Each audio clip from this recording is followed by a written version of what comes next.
embarrassing, you can use whatever word you want to use on it, but not happy with the season. Tonight on Cronkite News, Suns owner Mat Ishbia talks about the gloomy season and hints at big changes coming next year. Plus, millions of people in Arizona rely on access for health care, how they could be impacted by President Trump's plans to slash funding for the program.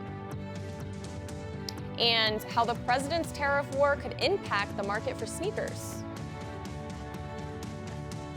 Good evening and welcome to Cronkite News. I'm Paisley Poole. And I'm Emily Fox-Millian. Thank you for joining us. We start with the Suns as owner Mat Ishbia finally speaks out on the team's disappointing season that fell well short of expectations. Our Ryan Pasesnik was at this morning's presser and joins us from the Sports Bureau with more on Ishbia's strong words about the season. Embarrassing, disappointing, awful. 3 words Ishbia used to describe the Suns' season that resulted in the firing of head coach Mike Budenholzer 3 days ago. This is the first we're hearing from the Suns owner, who says more changes are on the way. But Ishbia says he won't have to name a new head coach right away, as he wants to get it right this time, and he wants someone who fits the mold of Phoenix Suns basketball. Ishbia says one of his biggest flaws in his first 2 years here is not setting the tone and building an identity right away. And that led to making a few wrong moves, including hiring Budenholzer. I wish him the best, but it was the wrong coach for our organization and for that team. And at the end of the day, you can blame me for it because I'm the owner at the end of the day. Disappointing is the right word. Embarrassing, you can use whatever word you want to use on it, but not happy with the season. With that being said, I'm here talking to you guys, and we're going to make some changes, right? And as the owner, my job is to, make those changes and do things differently, because what we just tried and did over the last 2.5 years has not been as successful as we hoped. You can expect changes to this Suns roster as well, including offloading Kevin Durant, as several teams, including the Rockets, have shown interest. They may also move on from Bradley Beal. Ishbia had high praise for Devin Booker, whom he says is committed to bringing Phoenix a championship. In the Sports Bureau, Ryan Pasesnik, Cronkite News. Well, if you're a fan of Arizona basketball, you've probably been on a high from the signing of number 9 ESPN prospect Koa Pete from Perry High School. But the Cats are losing point guard Caleb Love after his 5 years of college eligibility. Love took to social media to express his appreciation for the Wildcats as he prepares for the next step of his playing career, assumingly in the NBA. After earning the 2023-2024 Pac-12 Player of the Year award last year, Love withdrew himself from the NBA draft to finish his collegiate career at Arizona, which ended with a loss to Duke in the Sweet 16. Going into this year's NBA draft, Love is set to be a highly touted prospect. Over those years, he averaged 15.9 points per game, 3.4 assists, and 3.8 rebounds on 38% shooting. Love is known for his high athleticism, quickness, and his ability to score at all 3 levels on the court, which should earn him a spot on an NBA roster. Wherever that will be is yet to be seen. The Cardinals are gearing up for next week's NFL draft after getting a top 5 pick the last 2 years. Arizona finds itself in the middle of the draft order, this time at number 16. General Manager Monty Austinfort says they need to stay flexible, but if they stick with the pick, here's what they're looking for. I keep going back to it, but good players and good people, we can't go wrong, and we're fortunate to have a lot of those in our locker room now. We're going to add some more of them next week, and that's what it takes. And so, people, talented people performing at a high level and doing things the right way, we can never go wrong, and we're gonna continue to add those type of people. Arizona's greatest sneaker convention, Got Soul Phoenix, took place at the Phoenix Convention Center. Sneaker enthusiasts of all ages lined up to buy, sell, and trade shoes. Cronkite News reporter Dawit Geber-Mariam has more on the growth of the community and how President Trump's tariffs could affect the sneaker reselling industry. Got Soul Phoenix is back in the Valley as the sneaker convention was host to over 300 vendors and thousands of sneakerheads. The event included cash giveaways, interactive pop-up booths, and was an opportunity to bring together all who have a passion for sneakers. We did our first event in a small church in Boston from the 1800s, and 200 people showed up, and that was the biggest success. So 11 years, almost 70 events, and an organic growth later, we're in 12 cities across the U.S. and bring the 5,000 or 6,000 people that come to every show, and here in Phoenix, and happy to be here. Yet for many businesses, sneaker prices will surely be on the rise. In the month of April, President Trump imposed a 245% tariff on all imports of products from China. Brands like Adidas and Nike, who source a significant portion of their sneakers from China, will see an increase in the cost to import their products. These costs will ultimately be handed to the consumer. As for sneaker businesses, they will have to find a way to adapt and adjust to the potential price hikes. You know, it could affect the prices on that, it could affect our market, but like I said, we're just adjusting. That's all it really is, just adjusting to what we predict that is going to happen, and then whatever does happen, whatever comes to fruition, you know what I mean, we just work with it from there. The fluctuating landscape of the sneaker business makes events like Got Sold that much more important. It allows business owners to connect and network with others in a way that they otherwise wouldn't be able to. People go to these events because they're sneakerheads, because they want to get into it, because they love it. So I feel like these events really give people that, you know, that foot forward to be like, oh, hey, let me go put my brand out there. Let me put my name out there. It's amazing. You know, I love it. Although the future of sneaker prices is unclear, business owners remain confident that they can navigate through these tough times and continue to grow the sneaker industry. In Phoenix, Dawit Gever-Mariam, Cronkite News. Got Soul will continue their nationwide events as they host their next convention in Miami on May 10th. Arizona has a rich history of producing some of the biggest names in sports. And this year's Arizona Sports Hall of Fame class is no exception, as 8 new members were inducted. Cronkite News reporter Matt Ross takes us inside the recent celebration and the legacies being built. The Arizona Sports Hall of Fame honor the very best in athletes, coaches, administrators, and others who have made serious contributions to sports in Arizona. Cardinals owner Michael Bidwell, U of A champion Mike Bibby, and 2-time World Cup champion Julie Ertz are part of this 2025 8-person class of inductees. It's the greatest feeling in the world. You know, you'll be etched into Arizona history forever, and I'm just glad to be a part of the class that's going in now and the people that went ahead of me. Held at the Chateau Lux in Phoenix, the star-studded event gives inductees the opportunity to reflect on their illustrious careers and how they want to be remembered. Like Mesa native and 2017 U.S. Soccer Female Player of the Year, Julie Ertz. That I would hope people knew that I always loved the sport, that it was such a beautiful sport, that I always just wanted to leave everything that I had on the field. I loved to be aggressive, I loved to have flair, and all in all, I loved to win. For many inductees, it's about giving back to the sport and the state that got them where they are. 3-time Olympic gold medalist swimmer Melissa Belote Ripley shares this sentiment, as she has been coaching the next generation of Arizona swimmers for 45 years. I have had a key in a lot of development, a lot of young athletes, not only as swimmers, but young individuals, and helping them develop their character. Because we know in sports, it's much more than being on a ball field or being in a pool. The 2025 inductees haven't just shaped their sports, they've left a legacy that will echo for generations. Their impact is felt today, and it will keep inspiring those who dream of following in their footsteps, chasing greatness just like they did. Reporting from Phoenix, Arizona, Matt Ross, Cronkite News. While the night celebrated past achievements, the inductees made it clear their journey isn't over. Many are focused on mentoring the next generation of athletes, ensuring their legacy lives on both on and off the field. Coming up next, find out more about a local high school who is getting a well-deserved upgrade to their athletic facilities. That's right, Paisley. Maryvale High School was very happy to receive their new football field. Find out more about why the school received these donations coming up on Cronkite News. I'm Olivia Williams reporting. Coming up after the break, we're going to talk about the beautiful weekend weather ahead, including your Easter forecast. Details coming up next.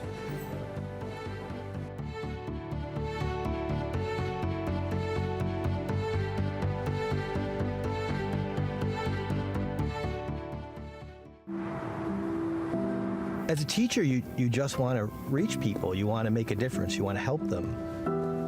I have an opportunity to do something I never imagined I would be able to do. go out and build the best biology class the world has ever seen. When you go into Dreamscape Learn, you put on a set of goggles and you can go anywhere. You can be anyone and do anything. The thing about Arizona State University is they're always thinking about what's next. We can create virtual reality experiences so that you can learn by exploring in a virtual world the way that scientists explore in the real world. And kids can feel that. All these emotions are what help the brain encode information. When I see a student come out of VR, the look on their face is nothing like I've ever seen when I finish a lecture. They look so happy to be there in that moment. You know that you've reached them.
Welcome back.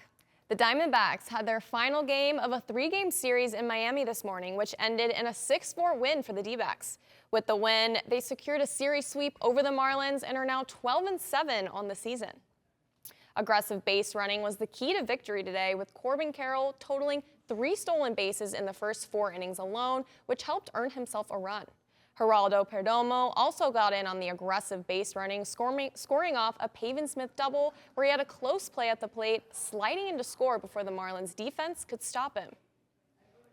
After the win, the Diamondbacks are now 12-7 on the season and still sit at 4th in the very competitive NL West. This Easter weekend, they'll head to Chicago to take on the Cubs for the 2nd time this season after their opening series against them here in Phoenix, where they split the series 2-2.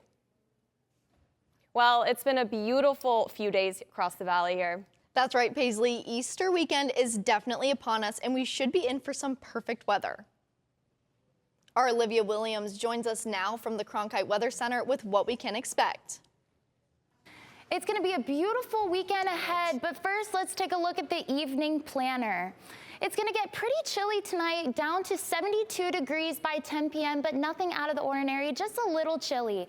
Now let's take a look at the low temperatures for tomorrow morning. We're looking at 55 degrees out in Yuma, 31 degrees in Prescott, 21 degrees in Flagstaff, 37 in Sedona, and 57 degrees out here in Phoenix. Now let's take a look at the high temperatures for tomorrow. 79 degrees in Yuma, 59 degrees in Kingman, 42 degrees in the Grand Canyon, 39 in Flagstaff, and 52 degrees in Sedona, 76 here in Phoenix. And happy Easter to those who celebrate. Yes, it's Easter weekend already. This Sunday, 85 degrees and sunny with low winds of 5 miles per hour. Now let's take a look at the 8-day forecast. Tomorrow it's going to be highs of 76 and lows of 60, and it's going to be sunny for the remainder of the weekend. So if you're going to be planning on doing an Easter egg or anything outside, it's going to be beautiful weather. Now let's take a look at the rest of the week. Monday we're going to see some clouds come in, but we're going to hit the 90s, and it's going to stay in the 90s for the remainder of the week. Now we're going to see some sun Tuesday, Wednesday, Thursday, and Friday, so it's going to get beautiful weather coming in just in time for summer. For Cronkite Weather Center, I'm Olivia Williams reporting.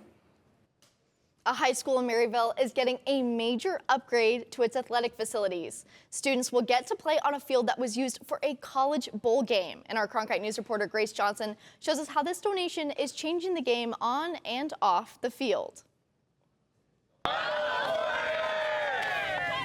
Since opening its doors in 2014, the Western School of Science and Technology has played every home game on a rough, rocky field. But thanks to the Fiesta Sports Foundation, athletes can now tackle with confidence on a safe professional-grade field that was used for the 2024 Rape Bowl. We always want to find a community that is going to have the greatest impact. And so when we toured the Western School of Science and Technology and really saw the state of their field, it was a safety hazard, truthfully. In addition to the school's 10th donated football field, the foundation also gifted a brand new basketball court and scoreboard in attempts to encourage more students to play a variety of sports. This gift is more than a physical upgrade. It's a powerful investment in the future of our students and our Maryvale community. Prior to the upgrade, players had to fill holes and remove rocks from the field before every game to prevent injury. I mean, it's crazy. Like in the beginning, before this field, we would get injured all the time before or after practice as well. Sometimes we just get frustrated on it. The football field here accounts for more than 75,000 square feet of sod and was transported here directly from Chase Field after the Rape Bowl and is already being put to good use by the local community here. Now that we have these upgrades, we anticipate having a lot more of our students and families being out here and reading in support, and just knowing that they have a safer space to practice on, to play on, to win on.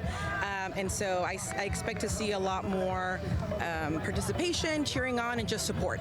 As students come and go, this field will continue to serve generations, giving them a safe space to play for years and years to come. In Phoenix, Grace Johnson, Cronkite News. A big win for the Western School of Science and Technology, and one that's sure to leave a lasting impact on future student athletes. Coming up next, airports will soon require a new type of ID called Real ID. That's right, and I went out to Sky Harbor to learn more about the process to get one. But yeah, they also keep pushing the deadline back, so I just keep hoping that that's going to happen, but I need to go get it.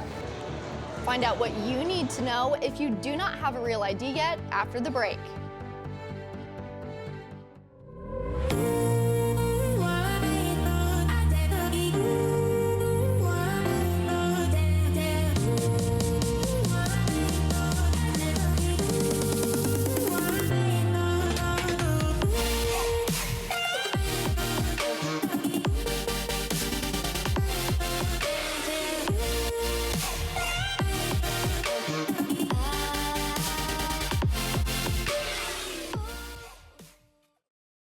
I grew up in a small border town, and water was really important to us. Without enough water, we can't farm, we can't eat, we can't live. And the way we're doing it right now, straight up doesn't have a future.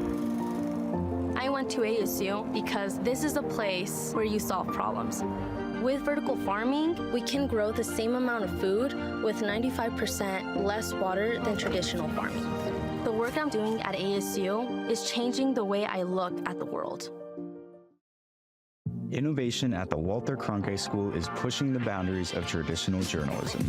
Storytelling has evolved over the years. This is part of that evolution. Students in the Innovation and Entrepreneurship Lab are using emerging technology to create scenes in augmented and virtual reality, coding playable games, and bringing the audience into the story.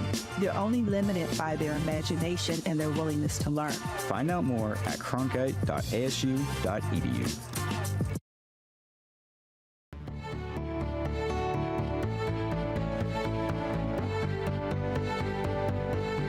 Welcome to News Across the Nation. I'm Ripley Simone Kennebrew. April is Medicaid Awareness Month, but the joint federal and state program could face $880 billion in cuts from the Trump administration. Medicaid serves 72 million people in America, and in Arizona serves 2.2 million citizens. The Arizona Healthcare Cost Containment System is Arizona's Medicaid agency and is where some low-income Arizonans get their health insurance. I spoke with Morgan Finkelstein from Protect Our Care, a healthcare advocacy organization, to learn which Arizonans will be impacted the most by loss of Medicaid. It would impact all of us really in various ways, but 31% of Arizonans, and that's 191,000 seniors, 752,000 children and 173,000 people with disabilities. I see exhausted health professionals, overcrowded emergency departments, fire departments that aren't able to put out fires because they're too busy helping folks that could otherwise have gone to the doctor. Arizona is a Medicaid expansion state, so a decrease in federal match funding could affect 500,000 patients. The deadline for getting a real ID is fast approaching, and if you plan to fly domestically, you'll need one to board your plane. Our Emily Fox-Millian has more on what's required and how travelers are preparing.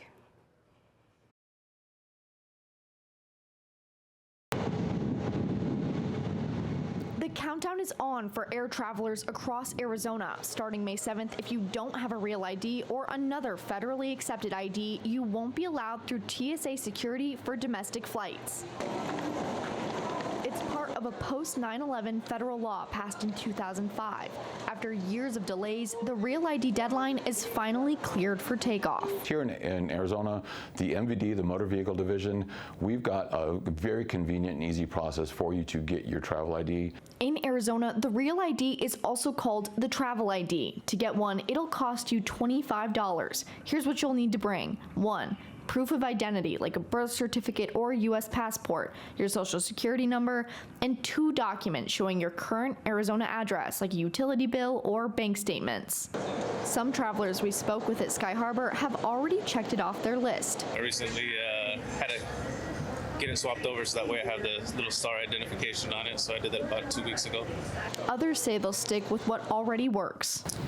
I am a little bit planning to go get it, but I also have a passport, so I know I can travel with that. But yeah, they also keep pushing the deadline back, so I just keep hoping that that's going to happen, but I need to go get it. If you're like Larson but want to avoid long lines at the MVD, make an appointment online in order to skip to the top of the walk-ins. You can also go to an authorized third-party office. The travel ID deadline is May 7th, but that's not necessarily when you need your real ID or the travel ID. You need it the day you travel. Can't get to an MDV in time? Passports, military IDs, and permanent resident cards will still clear you for takeoff. In Phoenix, Emily Fox-Millian, Cronkite News. How do you know if you already have it? Check your license for a gold star in the upper right corner. Newer versions in Arizona have a gold star inside a black circle. And tragic news out of Tallahassee today after a man reportedly shot and killed several students at Florida State University. Students were advised to shelter in place earlier today when an active shooter was reported at the student union. The suspect is in police custody, identified as the son of a sheriff's deputy, according to the Associated Press. At least 2 are dead and at least 5 are injured, and classes at FSU are canceled for the time being. President Trump was briefed on the situation and made remarks earlier today. And I've been briefed on the Florida State University, Tallahassee active shooting. I guess it's an active shooter. Fully briefed as to where we are right now. It's a shame. It's horrible. Florida Governor Ron DeSantis wrote on X, "Our prayers are with our FSU family, and state law enforcement is actively responding." And a study from the Guttmacher Institute shows that the number of abortions performed in Arizona increased significantly in 2024 compared to 2023. They increased by over 3,000 or 21%. And last year, Arizonans voted to pass Proposition 139, which enshrined the right to an abortion up to fetal viability at 24 weeks. That, plus continued travel from states with total abortion bans, could have played a role in the increase of abortions in the state. And a victory for Arizona Attorney General Chris Mays, who joined a number of other attorneys general in suing Google for illegally holding a monopoly in the digital advertising industry. Google was found liable of violating antitrust laws today in a court in the Eastern District of Virginia. A second trial to determine what is next for the company will happen later. That's it for the Cronkite Around the World Nation. I'm Ripley Swan-Kennebrew, sending it back to the desk. Coming up next, a new discovery from the James Webb Space Telescope that is out of this world. That's right, a new planet with potential evidence that it can support life. Find out more about this new planet after the break. I grew up in a small border town, and water was really important to us. Without enough water, we can't farm, we can't eat, we can't live. And the way we're doing it right now, straight up doesn't have a future. I went to ASU because this is a place where you solve problems. With vertical farming, we can grow the same amount of food with 95% less water than traditional farming. The work I'm doing at ASU is changing the way I look at the world. The scientists and engineers that support the next mission to Mars could be in this class. Getting a degree at ASU is a journey that can take you anywhere. Into a world of groundbreaking technology and renowned award-winning faculty. Professors who help you to impact the world. Whether you're on campus or at home, becoming your best starts with learning from the best. When I was younger, there were no engineers around me. So I had to become my own role model. At ASU, I wasn't just learning to be an engineer. I was actually engineering. And graduating, I already had real-world jobs lined up. Before ASU, my goal was to be a strong, confident woman. And when I left, I became a strong, confident engineer. Welcome back. Researchers at Cambridge University have found what they call the strongest evidence yet of life on other planets. That's right, a new planet named K218b was captured by the James Webb Telescope. A sample of the atmosphere collected by the telescope contained molecules only created by simple organic creatures on Earth. This is not concrete evidence that life exists outside of our planet, but researchers say it is the best evidence of extraterrestrial life yet. The planet is around 120 light years away, or 700 trillion miles, so no Blue Origin celebrity flights to the planet anytime soon.